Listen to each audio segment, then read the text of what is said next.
Madame, Monsieur, bonjour. Bienvenue dans votre journal dont voici les principaux titres. À Ouagadougou, l'association SAG Tabac pour l'épanouissement de la jeune femme et de la jeune fille plaide auprès de 35 leaders coutumiers et traditionnels du Kadiogo pour le respect des droits sexuels et reproductifs des jeunes filles.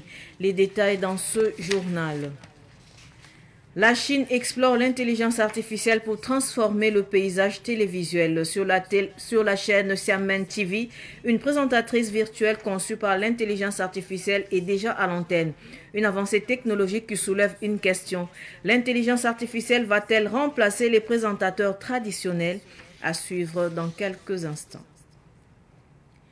Le directeur de cabinet du chef de l'État, Martha Céleste Meda, a effectué une visite des chantiers de construction de l'infirmerie de la garnison du cantonnement Sankara à Pau et d'un amphithéâtre de 500 places à l'université de Manga pour constater l'évolution des travaux. Écoutons le capitaine Martha Céleste Anderson Meda. Nous sommes revenus ce matin, conformément à ce que nous avions annoncé lors de notre première visite. Nous n'étions pas satisfaits de ce que nous avons vu. Le prime abord, ce que je pourrais dire aujourd'hui, c'est que nous avons vu une nouvelle dynamique de travail. Nous avons constaté en tout cas un nouveau programme de travail, des nouveaux aménagements en ce qui concerne l'emploi du temps et beaucoup plus de coordination entre l'entreprise en charge des travaux et l'entreprise en charge du suivi des travaux. Donc je pense que nous avons pu en tout cas comptabiliser aussi certaines des instructions qui ont été données, notamment la réalisation de certaines structures dont le forage qui a été réalisé, qui n'était pas présent. Et c'est pour dire que la dynamique a changé. Et nous sommes en tout cas assez contents de voir que les instructions ont été prises à la lettre. Et nous pensons que si la dynamique est maintenue ainsi, nous aurons de meilleurs travaux dans les meilleurs délais. Le rythme a changé et sur l'organisation du travail, on peut constater effectivement que certains travaux sont faits en amont au lieu d'attendre qu'on puisse dire que les travaux ne sont pas réalisés. Il y a un certain échelonnage des activités, donc je peux dire que nous avons vu beaucoup plus de travaux de maçonnerie maintenant parce qu'il y avait certaines autorisations qui étaient attendues au niveau du laboratoire national. Mais aujourd'hui, ces autorisations ont été reçues avec aussi des orientations pour permettre de rattraper les délais perdus. Donc je me dis que les travaux d'aujourd'hui, en tout cas, sont à la hauteur de ce qui devrait être vu dans le planning aussi avec les techniciens du Bureau national des grands projets. Nous ne pouvons pas, en tout cas, dire que le travail n'a pas avancé au rythme qu'il devait pour avoir des réalisations de très bonne qualité. Je le disais tantôt, 35 leaders traditionnels et coutumiers de la province du Kadiogo étaient en séance d'écoute des premiers responsables de l'association SAG Tabac pour l'épanouissement de la femme et de la jeune fille. Sur la table, le plaidoyer de l'association pour le respect des droits sexuels et reproductifs des jeunes filles. La rencontre a eu lieu hier au centre médical avec antenne chirurgicale de SAG Tabac à Ouagadougou. Pakistan Mariam Ouedraogo pour plus de détails. L'association Sagal Tabac pour l'épanouissement de la femme et de la jeune fille échange avec 35 chefs traditionnels et coutumiers du Kadiogo. Une séance de plaidoyer pour les associer à la sensibilisation sur la santé sexuelle et reproductive au regard de leur place et de leur rôle de choix dans les communautés. Dans notre contexte d'insécurité, les gens sont déplacés et même ceux qui sont dans des familles ont des problèmes. Encore plus avec les contextes sécuritaires, beaucoup de déplacés et beaucoup sont victimes de problèmes d'agression sexuelle dans les familles, dans leurs lieux d'hébergement, dans leurs lieux de refuge. Donc ce qui fait que c'est vraiment un problème crucial pour nos autorités. Et voilà pourquoi nous sollicitons les leaders coutumiers qui sont des garants de nos traditions. Dans plusieurs situations et pour de nombreuses raisons, les filles sont souvent exposées aux agressions sexuelles, au mariage forcé et précoce et à d'autres formes d'exploitation. C'est pourquoi les associations comme les municipalités regardent dans la direction de la chefferie coutumière et traditionnelle. Les leaders coutumiers et religieux ainsi que des acteurs de la santé reste indispensable pour améliorer non seulement la santé, mais aussi la santé sexuelle et reproductive. C'est pourquoi je plaide auprès de nos autorités coutumières et religieuses, garantes de nos traditions, de se mobiliser dans le strict respect de nos cultures pour que chaque membre de leur communauté jouisse pleinement de ses droits en matière de santé. Par exemple, dans une famille, supposons que si, par exemple, un grand frère enceinte une petite sœur, vous voyez que c'est vraiment un problème très dangereux, non seulement pour la famille, pour la société. Donc, nous allons faire des cas pratiques et ils vont ensemble, avec nous, décider. Et quand on va les présenter ces cas-là, ils vont dire, est-ce que s'ils sont dans cette situation et qu'ils s'engagent, est-ce que c'était mieux que la fille ou la femme fasse une méthode contraceptive pour éviter, par exemple, les grossesses non désirées, ou pour éviter, par exemple, le VIH, pour éviter surtout de faire un enfant et aller jeter dans la rue, comme quoi cet enfant n'était pas attendu dans la famille, dans la société. Après ce plaidoyer dans le cas d'Yogo, l'association Saraltaba pour l'épanouissement de la femme et de la jeune fille poursuivra sa démarche dans les autres régions du pays. Tout autre sujet à présent, avant la clôture du camp vacances Faso Mebo, les parents des campeurs ont fait un don à l'action sociale des armées 6 au camp Aboubakar Sangoulé Lamizana, une manière pour les parents de penser aux enfants de FDS tombés au front pour la patrie. C'était vendredi dernier en présence de Samuel Moko. À travers cet acte, les parents des campeurs de la première édition du camp vacances Faso Mebo expriment leur reconnaissance au président du Faso, le capitaine Ibrahim Traoré, et aux forces de défense et de sécurité FDS. On sait que c'est grâce à eux que nous pouvons être à Ouaga et puis inscrire nos enfants dans un camp. Au Burkina Faso, partout il y a des lieux, lorsqu'on va demander aux gens de se rassembler, c'est pas sûr que les gens vont pouvoir se rassembler parce qu'ils ont la peur au ventre. Mais grâce au travail, grâce aux efforts des forces de sécurité, jour et nuit, actuellement, le Burkina Faso est en train de recouvrir tout son territoire. Donc, nous ne pouvons pas rester sous silencieux. Regardez ces familles, des militaires qui sont sacrifiés pour nous et sans faire un geste. Raison pour laquelle, quand les parents des campeurs sont réunis, ils ont dit, venez, on va faire un geste à l'endroit des enfants, des orphelins. Nous ne parlons pas d'orphelins, on parle des enfants. Un enfant, c'est un enfant. Des enfants des militaires qui sont tombés pour la défense de la patrie. Pour les premiers responsables de l'action sociale des armées, l'acte est salutaire. La directrice de l'action sociale des armées, capitaine Arlette Ouedraogo, invite les Burkinabés à emboîter les pas des parents des campeurs de la première édition du camp vacances Faso Mebo. Nous saluons cette initiative des parents des campeurs de Faso Mebo. Ils sont venus dans nos structures pour faire un don au profit des orphelins, des militaires tombés. Et nous encourageons, nous invitons toutes les autres sociétés ou tous les autres comités à emboîter leurs pas pour le bien-être des orphelins et des familles des militaires tombés. La première édition du camp vacances Faso Mebo a regroupé au lycée Mariano Ngouabi 410 enfants dont l'âge est compris entre 10 et 15 ans. Et puis le centre Bankrenoma s'intéresse aussi à l'embellissement des jardins, des bureaux et même des domiciles. Il expose dans ce cadre des plantes décoratives à la foire exposition-vente devant les locaux de Savane Média. Découvrons ensemble les plans décoratifs avec Abdoulaye Kinda.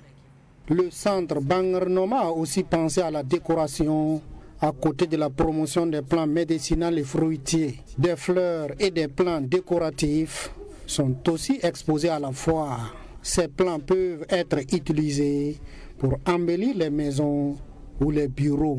Nous avons des fleurs et des plantes d'embellissement. Devant moi, vous avez la coralline rouge, qui est une plante d'embellissement. À l'intérieur et à l'extérieur des cours, on a la plante romarin qu'on peut utiliser aussi pour embellir les jardins, même autour des plantations, de nos manguiers et autres. Nous avons aussi un palmier Washington, voilà, on peut l'utiliser, voilà, pour la décoration. La plante qu'on appelle arbre voyageur, qui est là aussi, qui est une plante décorative qu'on peut utiliser dans les concessions, même hors des concessions. Autour des murs, on peut l'utiliser. Même au niveau des bureaux, devant les bureaux, on peut l'utiliser aussi. Il y a aussi le sapin qui est là, qui est une plante décorative. On peut l'utiliser aussi au niveau des bureaux, voilà, juste en face des services, où quand même on a créé un couloir écologique avec de la végétation ou du gazon. On peut l'utiliser à l'intérieur comme une plante décorative. La foire prend fin le 31 août prochain et l'arboriculteur Rasmani Ouedraogo invite la population à ne pas rater l'occasion de s'offrir des plants à des coûts abordables. Depuis le 1er jusqu'au 26 aujourd'hui, des milliers de personnes sont passées nous voir. D'autres en ont acheté, d'autres ont fait une approche participative et nous les remercions, nous continuons de remercier ceux qui vont venir. Je dirais que plus d'une centaine de variétés de plantes endogènes et exogènes que nous en avons. La fin de la foire est presque arrivée parce que le dimanche 31, dans la soirée, et nous allons plier bagages.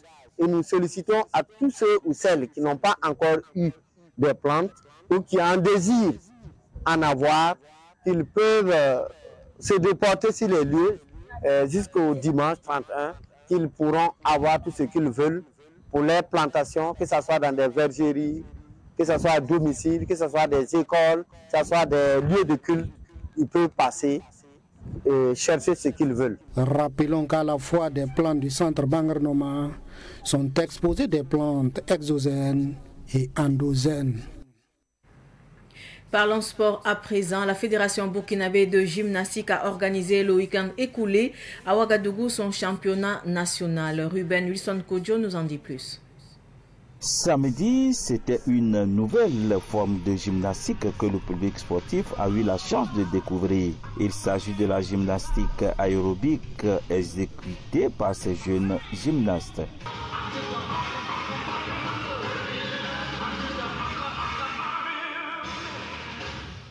Le président de la dite fédération donne plus de détails sur la gymnastique aérobique. La gymnastique aérobique, ça consiste à présenter un enchaînement toujours en gymnastique, mais sous forme musicale.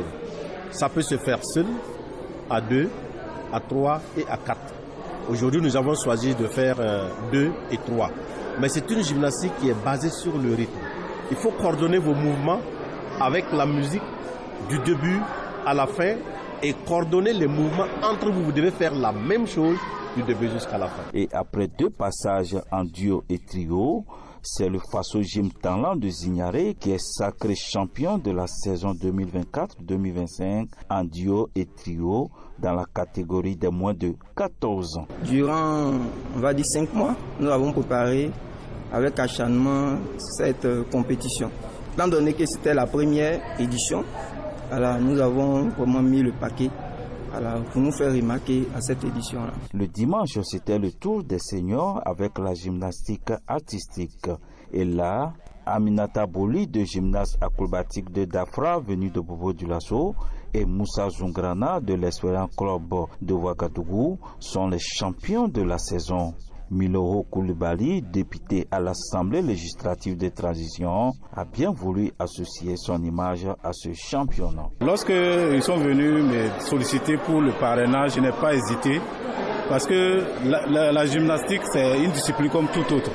Parce que chaque fois qu'on parle de sport, on passe uniquement que du football, alors qu'il y a d'autres disciplines qu'on doit promouvoir. Et moi, je suis très satisfait que je peux même dire que c'est la première fois que je vois une compétition dans ce sens-là en gymnastique. Et ça, c'est vraiment une initiative à louer et il faut encourager ces gens-là. Au ministère en charge des sports, on apprécie cette nouvelle forme de gymnastique au Burkina Faso. C'est formidable parce que c'est une première, une gymnastique avec la musique qu'on a appelée gymnastique aérobique.